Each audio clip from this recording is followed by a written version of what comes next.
नमस्कार सभी को। कैसे हैं आप लोग? बहुत बहुत स्वागत आपको इस चर्चा में।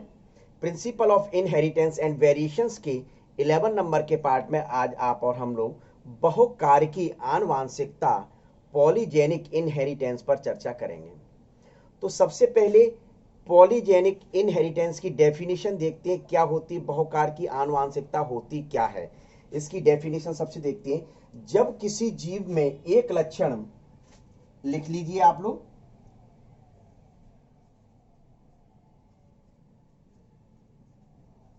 जब किसी जीव में एक लक्षण जब किसी जीव में एक लक्षण का नियंत्रण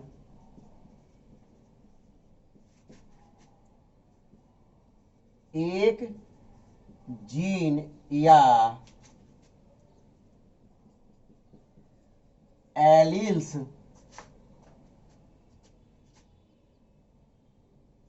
से ना होकर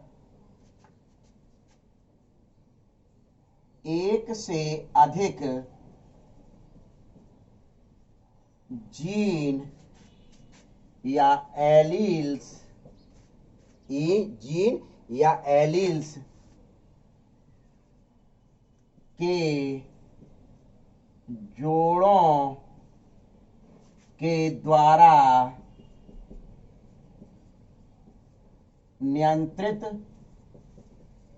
होता है, तो ऐसे जीन को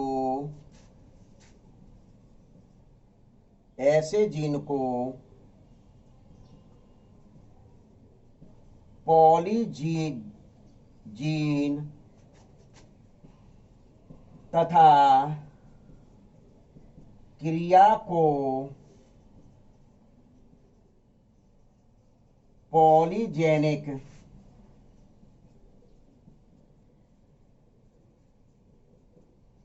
क्रिया कहते हैं। पॉलीजेनिक क्रिया कहते हैं। ठीक है। पॉलीजेनिक क्रिया की जगह आप पूरा शब्द लिखना चाहें इस क्रिया को पॉलीजेनिक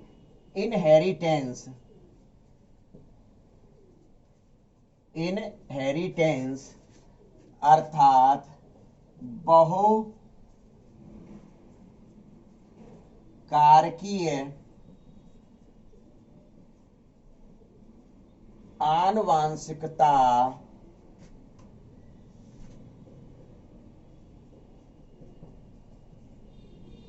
कहते हैं।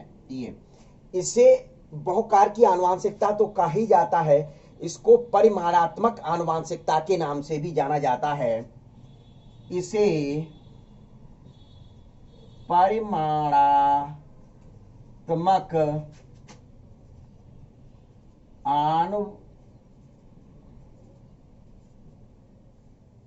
आनुवांशिकता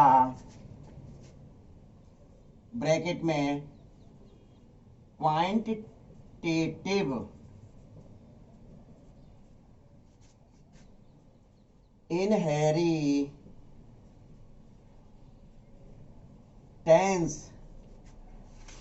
भी कहते हैं।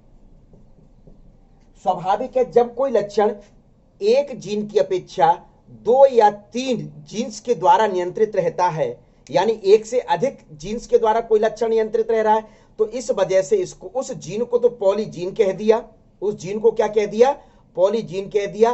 और इस प्रकार की क्रिया जिनके माध्यम से लक्षण एक पीढ़ी से दूसरी पीढ़ी में स्थानांतरित हो रहे हैं, उसको कह दिया पॉलीजेनिक इनहेरिटेंस कहा गया। इसमें चूंकि फिनोटाइप लक्षण संख्यात्मक होते हैं, एक से अधिक जीन के द्वारा नियंत्रित हो रहे हैं, इस वजह से इसको क्वांटिटेटिव इनहेरिटेंस या परिमाणात्मकता आनुवांशिकता के नाम से मुख्य रूप से जाना जाता है। तो ये सबसे पहली बात है कि मुख्य रूप से बहुकारकीय आनुवांशिकता या परिमाणात्मक आनुवांशिकता मुख्य रूप से क्या होती है। तो ये चीज, इसके बारे में सबसे पहले 1760 में ही जानकारी हो चुकी थी।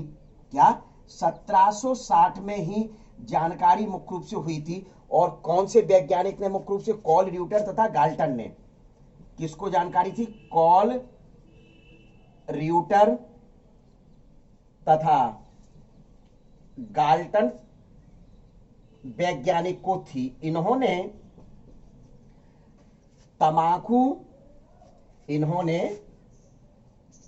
तमाकू यानी टोबैको और मैन, तमाकू तथा मैन पर एक्सपेरिमेंट किए थे। क्या एक्सपेरिमेंट किए, लेकिन वह वैज्ञानिक व्याख्या नहीं कर पाए। क्या कॉल, र्यूटर तथा गाल्टन ने मुख्य रूप से तमाकू और मैन मनुष्य पर मुख्य रूप से क्या किए,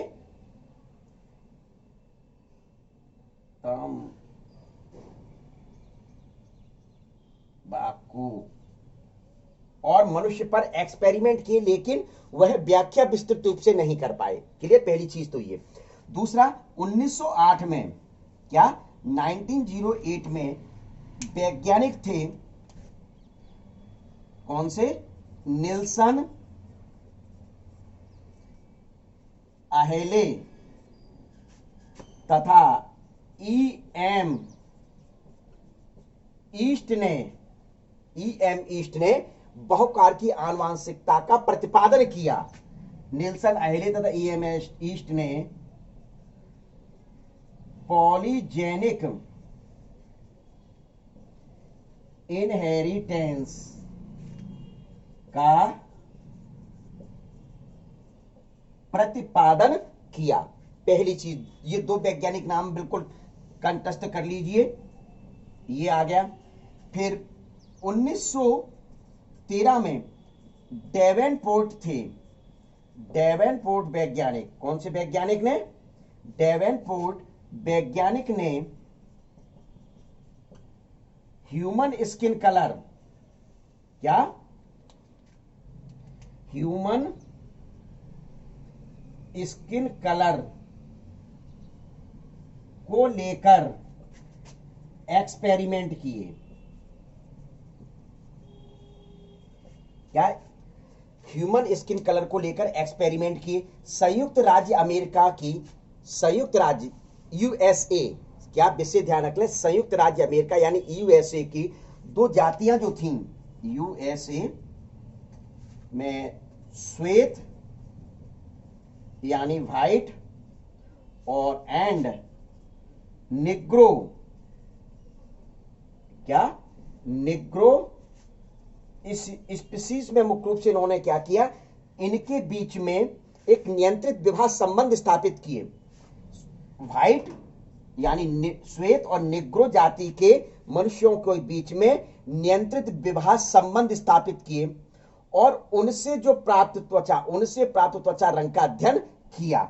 मुख्य रूप से किस प्रकार से किया, यह बताया जा सकता है कि इनके कई उदाहरण दे सकते हैं। जरूरी नहीं है कि ये डेवेनपोर्ट ने तो मुख्य रूप से स्किन कलर को लेकर दिया था। ह्यूमन की लेंथ के ऊपर भी मुख्य रूप से एग्जाम्पल बन सकता है।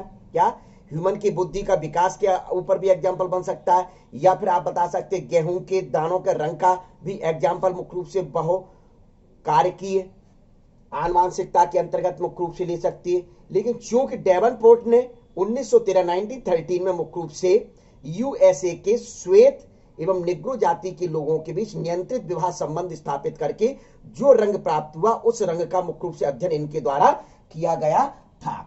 ये सबसे पहली बात मुख्य रूप से क्या अध्ययन किसने किया, डेवेनपोर्ट ने मुख्य रूप से किया।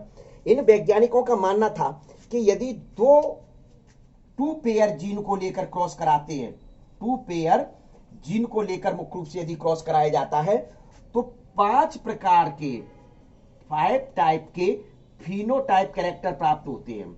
कितने, 5 टाइप के फिनोटाइप कैरेक्टर प्राप्त होते हैं, जिसका मुख्य रूप से जो रेशो प्राप्त होता है 1:4:6:4:1 रेशो, यानी 16 संतानें प्राप्त होंगी। 16 संतानें जो प्राप्त होंगी वो मुख्य रूप से 14:64:1 के रेशो में प्राप्त होंगी। 1:4:6:4:1। यदि इनको आप गिनोगे तो मुख्य रूप से कितनी संतानें होंगी, 4 1 5 और 6 11 और 4 15 16 संतानें इस प्रकार से प्राप्त हुई। कब, जब 2 पेयर जीन को लेकर क्रॉस कराया जाता है। यदि इसी जगह डेवेनपोर्ट ने मुख्य रूप से स्किन का कलर जो प्राप्त किया था, डेवेनपोर्ट जो वैज्ञानिक थे उन्होंने जो स्किन का कलर प्राप्त किया था वह मुख्य रूप से किसको लेकर प्राप्त किया था? 3 पेयर जीन को, 3 पेयर जीन को लेकर मुख्य रूप से प्राप्त किया था। उस दौरान इनको 7 टाइप के फिनोटाइप कैरेक्टर प्राप्त हुए। कितने? 7 टाइप के फिनोटाइप कैरेक्टर प्राप्त हुए। और ये जो 7 टाइप के फिनोटाइप मुख्य रूप से कैरेक्टर प्राप्त हुए थे वह किस अनुपात में? 1:6:15:20:15:6:1 इसमें प्राप्त हुई। और 64 कितनी? 64 मुख्य रूप से संतानें प्राप्त हुई थी। अब इसमें जो संतानें मुख्य रूप से प्राप्त हुई थी, स्किन कलर को लेकर डेवनपोर्ट ने जो किया था यूएसए में, व्हाइट एंड ब्लैक, क्या मतलब श्वेत और निग्रो जाति के बीच में नियंत्रित विवाह संबंध स्थापित किए थे, मतलब एक कंट्रोल कंडीशंस में। तो इसमें मुख्य रूप से इनका मानना था कि जो एक संतान थी, मतलब 64 में से एक, जो 64 में से एक थी वह मुख्य रूप से वेरी लाइट थी, बिल्कुल श्वेत कलर की थी। कैसी थी? श्वेत कलर की थी। और जो 6 संतानें जो थी 64 में से, लिखते चलिए आप, हालांकि मैं आगे आगे लिखूंगा, 6 जो संतानें थी 64 में से वह मुख्य रूप से लाइट कलर की थी, मतलब 1 की अपेक्षा थोड़ा डार्क थी, मतलब लाइट कलर की थी। 15 मुख्य रूप से थी वो फेयरली लाइट थी। 15 जो थी 64 में से वो कैसी थी? फेयरली लाइट थी। और 20 जो थी वो कैसी थी? इंटरमीडिएट थी। कैसी थी? इंटरमीडिएट। फिर 15 जो मुख्य रूप से थी वह 15 कैसी थी? फेयरली डार्क थी। 6 जो थी वह डार्क थी। और 1 जो थी वह मुख्य रूप से डार्क, बहुत अधिक, वेरी डार्क थी, मतलब ब्लैक जिसको कहा जाता ना, ब्लैक, तो वह बहुत अधिक। तो इस प्रकार से 64 संतानें मुख्य रूप से प्राप्त हुई। किस रेशो में? 1:6:15:20:15:6:1 के रूप में मुख्य रूप से प्राप्त हुई। तो किस प्रकार से प्राप्त होती हैं? तो यह एक चार्ट के द्वारा मैं आपको बताता हूं, ठीक है? तो देख ली, यानी मतलब सीधे सीधे ये कह दिया, मनुष्य में त्वचा का रंग 3 पेयर जीन्स द्वारा नियंत्रित हो रहा है। मनुष्य में, लिख लीजिए, इसी वजह से ये बताया डेवनपोर्ट का एग्जाम्पल। क्या? डेवनपोर्ट ने ये मुख्य रूप से जो एग्जाम्पल लिया, मैंने क्लियर कहा है यहां पर कि मनुष्य में जो स्किन कलर है वो 3 पेयर जीन्स के द्वारा कंट्रोल हो रहा है। 3 पेयर जीन्स के द्वारा कंट्रोल हो रहा है। अंडरलाइन करके लिख लीजिए और अंडरलाइन कर लीजिए कहीं भी, किसी भी जगह, ठीक है? तो अब देखिए, इसको मैं मिटा रहा हूं, स्क्रीनशॉट ले लीजिए बेटा जल्दी से। अब क्रॉस करा के आपको बताता हूं कि किस प्रकार से, मतलब डेवनपोर्ट ने क्रॉस करा के बताया था कि किस प्रकार से कौन सी कलर की संतानें प्राप्त होती हैं। तो ये देखिए,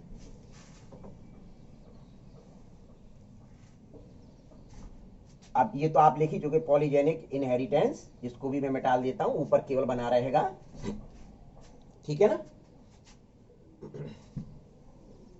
ये चलिए पूरा मिटा लिए, जिससे कि आपको बिल्कुल क्लियर बोर्ड पर मतलब वही चले। तो देखिए, तो सबसे पहली मतलब क्या, जो वैज्ञानिक डेवनपोर्ट थे उन्होंने क्या यूएसए में क्या ब्लैक, इधर थोड़ा चलते हैं, ब्लैक, ब्लैक के लिए क्या सिंबल लिया जाए? ए बी बी सी सी, ठीक है? ये ब्लैक हो गया। दूसरा क्या लेते हैं? व्हाइट, इनके लिए A B B C C, C small वाली सी है, ये कैपिटल लेटर से, ये कैसे है? स्मॉल लेटर है। ये डोमिनेंस कैरेक्टर होंगे, ये रिसेसिव कैरेक्टर होंगे, ये ब्लैक है, ये व्हाइट है। ये सबसे पहले आप देख लीजिए, क्लियर? अब यदि कोई कहे कि गैमेट्स बनाना है आपको, क्या गैमेट्स बनाना है, तो गैमेट्स बनाने का तरीका मैंने आपको बहुत सरल बताया कि इसका क्रॉस इससे कराइए, इससे कराइए। तो देखिए यहां लिख दिए जाए गैमेट्स। एक केवल मैं बताऊंगा, चूंकि ये बहुत बड़ा है, इसमें इस वजह से एक एक गैमेट्स को लेकर आप और हम लोग करते चलेंगे। तो ए का क्रॉस बी से कराया तो बी आ गया, और ए का क्रॉस सी से कराया तो सी आ गया, ठीक है? इसी प्रकार से करेंगे तो प्राप्त होंगे। फिर इधर ए बी और सी, ठीक है? इनका क्रॉस करा डालीजिए। इनका जैसे ही क्रॉस कराते हैं तो F1 जनरेशन कैसी प्राप्त होती है? देखिए, अब इन दोनों को जोड़ दीजिए तो capital A small B A, capital B small B, capital C small C, ये लीजिए, ये हो गया। अब इसका मुख्य रूप से वही कराया जाएगा,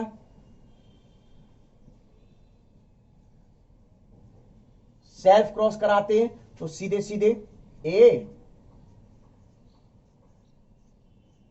ये। अब देखें, सबसे पहले इसका टेंशन है गैमेट्स बनाने का है। जब आपको एक का था, एक कैरेक्टर लेकर लक्षण कराए थे पीछे आपको मोनो हाइब्रिड क्रॉस में, तब ज्यादा टिपिकल नहीं था, सेकंड में आया टिपिकल। अब तो यहां 3 पेयर कैरेक्टर ले रहे हैं, 3 जोड़ी जीन को लिया, तो थोड़ा सा टिपिकल तो बढ़ता जाएगा, क्योंकि आपका ग्राफ जो चार्ट बनेगा वो चार्ट भी पूरा बहुत बड़ा बनेगा।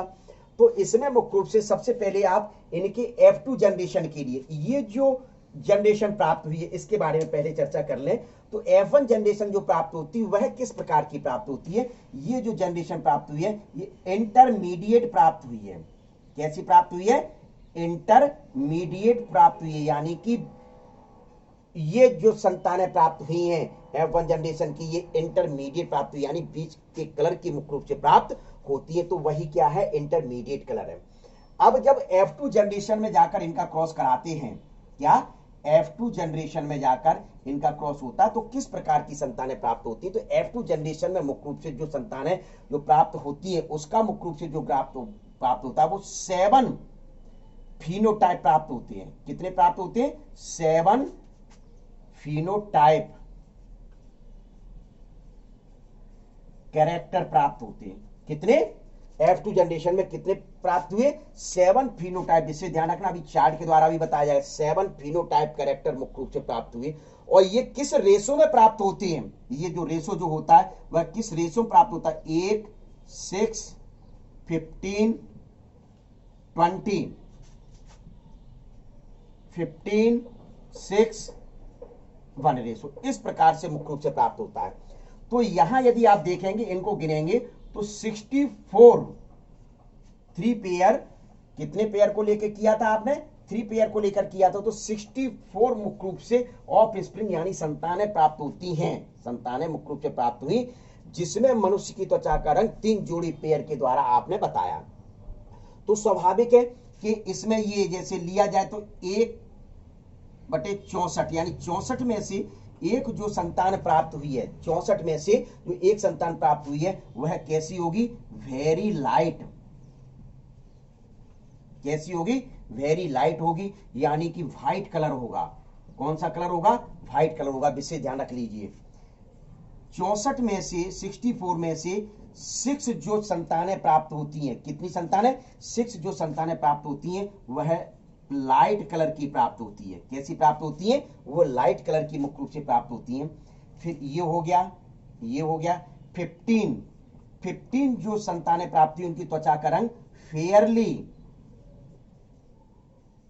फेयरली लाइट, जिसको आप कहते हैं ना गेहुआ कलर, जिसको क्या कहते हैं? गेहुआ कलर है, तो वो मुख्य रूप से ये आ गया। फिर इसके बाद जो बताया जाता है कि ये हो गया। अब 20 तो मैं आपको बता ही चुका, 20 जो होंगी वो कौन सी होंगी? इंटरमीडिएट स्किन कलर होगा। कौन सा होगा? इंटरमीडिएट स्किन कलर होगा। तो ये भी हो गया। अब आ जाइए पुनः 15 पर फिर से आ जाइए, देखिए 15 लिखा हुआ है। तो 15 में मुख्य रूप से जो कलर प्राप्त होता है, यहां फेयरली लाइट था तो यहां फेयरली डार्क कलर हो जाएगा। कौन सा कलर हो जाएगा? फेयरली डार्क कलर हो जाता है। फिर आपका कौन सा बचा? 6 में यहां, हाँ ये विषय ध्यान रखें, ये 64 में से ही चल रहा है, ये विषय ध्यान रखें, ये मैं लिखना भूल गया, 64 में से ही चल रहा है। ये हो गया 64। अब जो 6 बचती हैं, 6 64 में से ये वाला, तो ये कैसे लाइट था तो ये कैसा होगा? डार्क होगा। ये कैसे होंगे? 6 डार्क होंगे। फिर जो एक बचा 64 में से एक, ये वाला क्या 64 में से एक बचा, तो ये वेरी लाइट है, तो यहां वेरी डार्क है। तो यानी कि वेरी डार्क का मतलब ब्लैक कलर। तो जब यहां आप व्हाइट लिख रहे हैं तो यहां कौन सा कलर लिखा जाएगा? ब्लैक कलर होगा। तो इस प्रकार से डेवनपोर्ट वैज्ञानिक ने बताया। कौन से वैज्ञानिक ने बताया, ये ले लीजिए, स्क्रीनशॉट ले लीजिए। पहले डेवनपोर्ट वैज्ञानिक ने बताया 3 जोड़ी 3 पेयर जीन्स को लेकर जो इन्होंने क्रॉस कराया था। क्या क्रॉस कराया, तो क्रॉस कराने पर जो 64 संतानें प्राप्त हुई, उनकी त्वचा का जो रंग का अध्ययन उन्होंने किया था, स्टडी की थी स्किन कलर की, क्या स्किन कलर की जो स्टडी की थी, उस स्किन के कलर की स्टडी में एक जो प्राप्त हुई 64 में से वेरी लाइट यानी व्हाइट बिल्कुल थी, 6 जो थी वो लाइट कलर की थी, जो 15 थी 64 में से फेयरली लाइट थी, और जो 20 थी वो इंटरमीडिएट थी, फिर 15 जो थी वह फेयरली डार्क थी, 6 जो थी वो डार्क थी, और एक जो थी संतान वह वेरी डार्क यानी बिल्कुल ब्लैक थी। तो इस प्रकार से मुख्य रूप से इन्होंने डेवनपोर्ट ने इसको चार्ट के द्वारा मुख्य रूप से एक्सप्लेन किया था। तो सबसे पहले तो ये आपका जो रेशो प्राप्त हुआ, इस रेशो को नोट कर लीजिए, फिर आपको चार्ट बना के दिखाते हैं। कर लीजिए, क्लियर। अब F2 जनरेशन का चार्ट बनेगा, विशेष ध्यान रखें, जो आपको यहां पूरा पहले गणना बता दिया ना कि F2 जनरेशन में ये प्राप्त होंगे, तो वही मुख्य रूप से अब चार्ट के द्वारा बताया जाएगा। क्लियर। तो देख लीजिए, चार्ट बहुत बड़ा बनेगा। सबसे पहली बात तो ये है, क्योंकि चार्ट में बनाते के दौरान आपको यही गैमेट्स बनाना मैं बता दूं। देख लीजिए कि गैमेट्स किस प्रकार से बनेंगे F2 जनरेशन में। ये F2 जनरेशन के जो गैमेट आएंगे वो किस प्रकार के आएंगे, देख लीजिए। इस ए का क्रॉस इस बी से कराना पड़ेगा। 8 गैमेट्स प्राप्त होंगे, तो 8 तो 64 संतान इस प्रकार से प्राप्त होंगी। इस ए का क्रॉस बी से कराओगे, फिर कैपिटल सी से कराओगे, एक गैमेट सी ए प्राप्त हो गया। क्लियर, ठीक है। फिर इस ए का क्रॉस कैपिटल बी से तो है ही, पहले कैपिटल सी से हुआ था, अब स्मॉल सी से हो गया, एक ये आपके तैयार हो गया। पर अब आ जाइए ए से स्मॉल बी का, कैपिटल ए स्मॉल बी और फिर कैपिटल सी से क्रॉस करा दिया। क्लियर। फिर इसका क्रॉस बिल्कुल ऐसे ही है, तर्ज पर रटने नहीं है, इसमें समझना है। कैपिटल ए स्मॉल बी और स्मॉल सी, ये 4 गैमेट ये प्राप्त हो गए कैपिटल ए को लेकर। अब स्मॉल ए को लेकर देख लीजिए, क्रॉस करा दीजिए, स्मॉल ए को लेकर क्रॉस कराइए, small A capital B capital C. Clear. फिर स्मॉल ए का स्मॉल बी से क्रॉस कराएंगे और कैपिटल सी से कराएंगे। फिर स्मॉल ए का, देखिए ठीक है, बिल्कुल नहीं, यहां स्मॉल ए बी सी, पहले स्मॉल बी फिर कैपिटल सी स्मॉल सी। अब स्मॉल ए का स्मॉल बी से और कैपिटल सी से, फिर स्मॉल ए का स्मॉल बी से, फिर कैपिटल सी से। इस प्रकार से ये 8 गैमेट प्राप्त हो गए आपके। कितने गैमेट्स प्राप्त हुए F2 जनरेशन में? 8 गैमेट्स प्राप्त हो गए। और अब इन 8 गैमेट्स को लेकर मुख्य रूप से आपको चार्ट बनाना पड़ेगा। ये देख लीजिए, ये गैमेट्स आपके बने हैं, ये वाले। अब इनको लेकर चार्ट बनाइए। चलिए, स्क्रीनशॉट ले लिया होगा, नहीं ले लीजिए। चलिए, चार्ट में पूरा नहीं बताऊंगा, देखिए बहुत बड़ा चार्ट है। मैं आपको गैमेट्स बनाने का तरीका बता चुका हूं। क्या? गैमेट बनाने का तरीका बता चुका हूं। अब यहां देख लीजिए,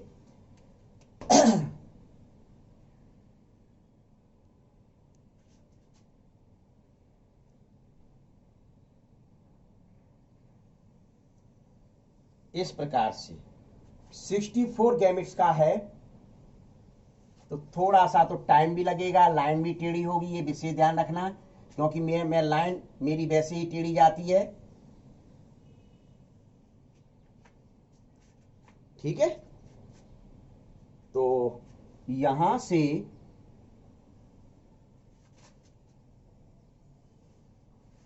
ये भी आ गया, बिल्कुल क्लियर हो गया।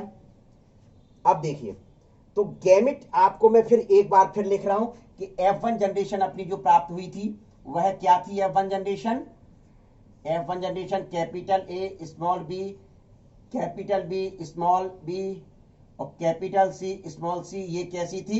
इंटरमीडिएट।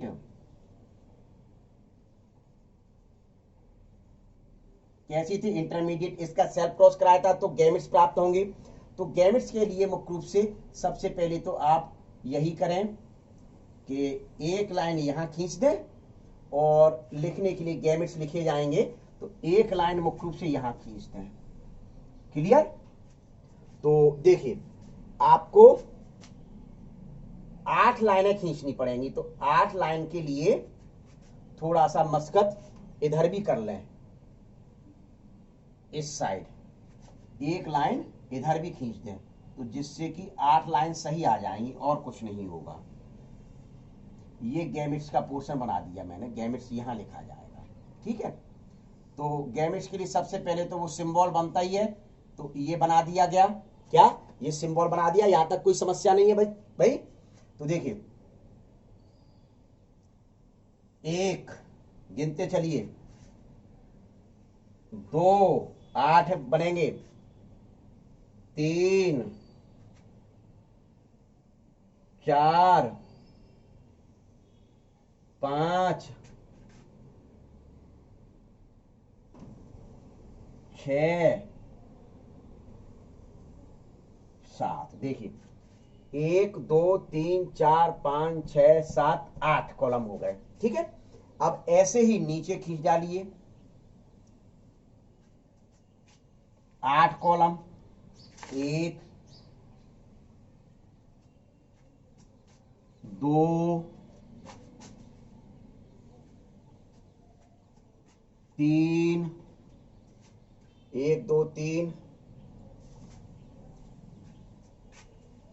4 5 6 और 1 यहां बीच में खींच जाएगा, तो ये 7 लाइन खींच दी, तो 8 कॉलम बन गए। देख लीजिए 8 कॉलम बन गए। अब यहां आपको F2 जनरेशन में, ये कौन सी जनरेशन है? F2 जनरेशन का चार्ट है। कौन सा? डेवनपोर्ट ने जो स्किन कलर को, कौन सा? डेवनपोर्ट ने जो श्वेत व निग्रो की जाति के मनुष्य को लेकर कराया था। तो देखिए इससे आपको गैमेट्स एक बार मैं फिर से बना देता हूं। तो देखिए इसका क्रॉस इससे ए से कराएंगे, capital A, capital B, capital C, फिर capital A, capital B, small C. ठीक है, ये एक पोर्शन हो गया। फिर capital A, small B, capital C, capital A, small B, small C, ये 4 बन गए। अब स्मॉल ए पे आ जाइए। देखिए तो मैं इसको अलग कलर से गैमेट्स बना देता हूं, ये वाले जो बन रहे हैं, स्मॉल ए, कैपिटल बी और कैपिटल सी, स्मॉल ए,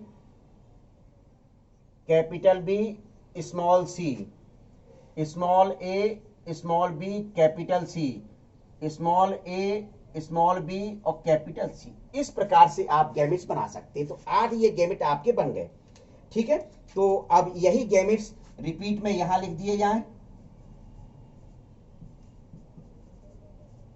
वही के वही, कोई समस्या नहीं करनी है। चार्ट आपको बनाना है, चार्ट मुझे नहीं बनाना है विशेष ध्यान, क्योंकि बहुत बड़ा चार्ट बनेगा। मैं तो सिर्फ ये लिख दूंगा कि कौन सी संतानें कैसी प्राप्त हुई।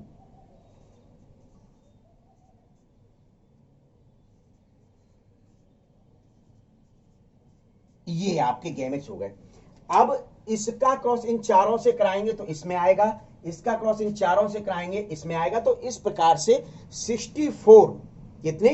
64 संतानें प्राप्त होती है। तो एक को करा के बता देते हैं,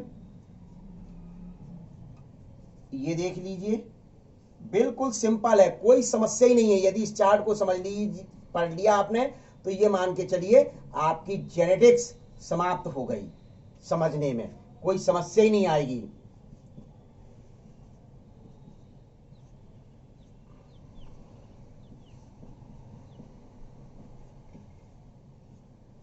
बस चार्ट बनाते समय इन अक्षरों का ध्यान रखें। तो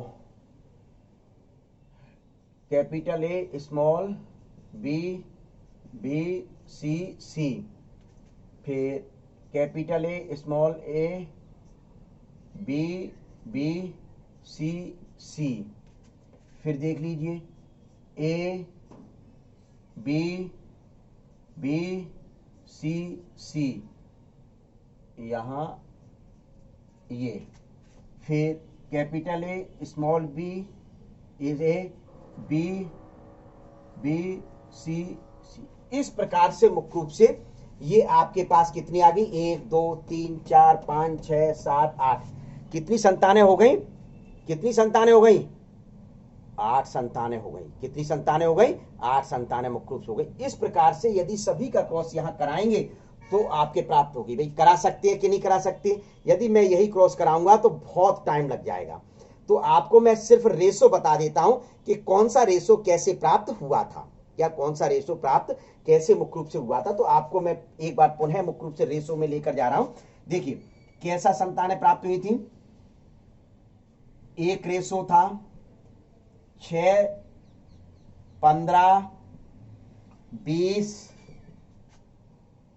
फिर 15:6:1। इस प्रकार से 64 संतानें ये प्राप्त हुई, इस चार्ट में प्राप्त होंगी। कितनी, 64 संतानें इस चार्ट में प्राप्त होंगी।